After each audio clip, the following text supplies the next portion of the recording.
Պարոն Աղաջանյան, իհարկե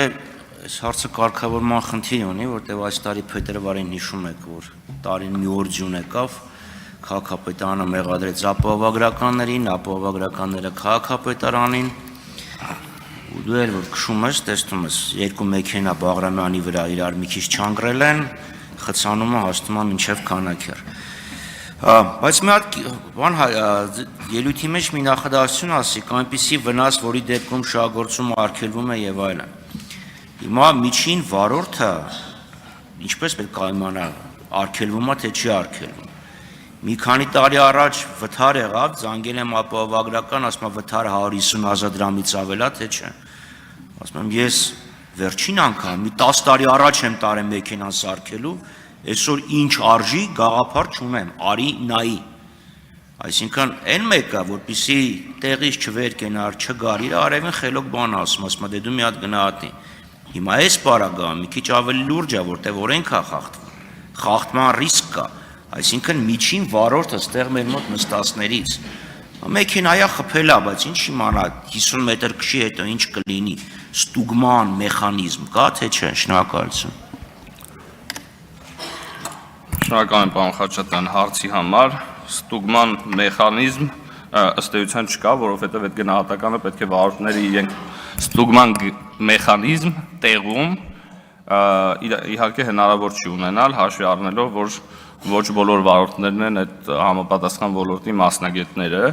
բայց ուզում եմ ձեզ տեղեկացնել, որ բյուրոն ի սկզբանե սահմանաչափը սահմանել է հենց այն նպատակով, որպեսզի ա բեռնաթափվի փողոցները եւ բ որպեսզի այդ հավելյալ ծախսերից այդ թվում խուսափեն այդ թվում ապահովագրականները,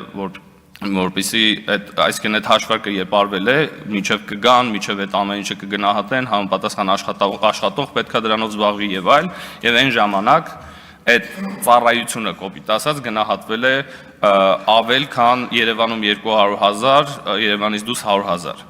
Ինչպես ես նշեցի արդեն, այս սահմանաչափը կրկնապատկվել է, Երևանում դարել է 400,000, Երևանից դուրս 200,000, եւ անդրադառնալով ձեր հարցին, որը, այսինքն ինձ թվում է այդ հարցին պատասխանեցի, այդ հարցը վերաբերում է նրան, թե արդյոք հնարավոր է տեղում գնահատել, թե ոչ։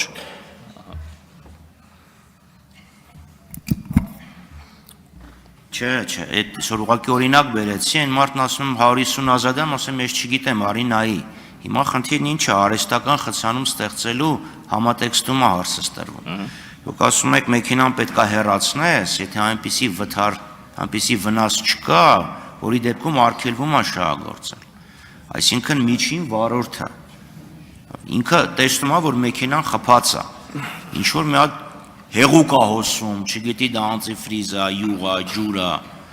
ինչ որ գոլորշի է բարձանում։ Այդ մարդը չունի այդքան գիտելիք, որ ասի վթարը, վնասը, որ ինքը ունի,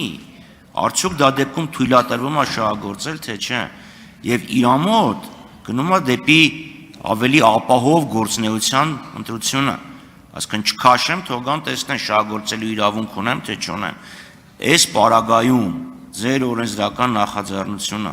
ինչ լուծում է առաջարկում։ Չնայած կրկնում եմ, այո, մի թեթև երկրներ խազել գնացել են, առավոտյան ժամը 8:30-ից մինչև 10:30 խցանում է, որ ընդունելի չի։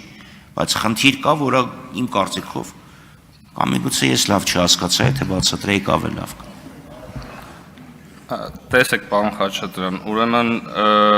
այս ձևակերպումը առաջարկվել է ներքին գործերի նախարարության կողմից, որովհետև օրենքով սահմանված են այն դեպքերը, որոնց պարագայում ավտոմեքենան շահագործելը չի թույլատրվում։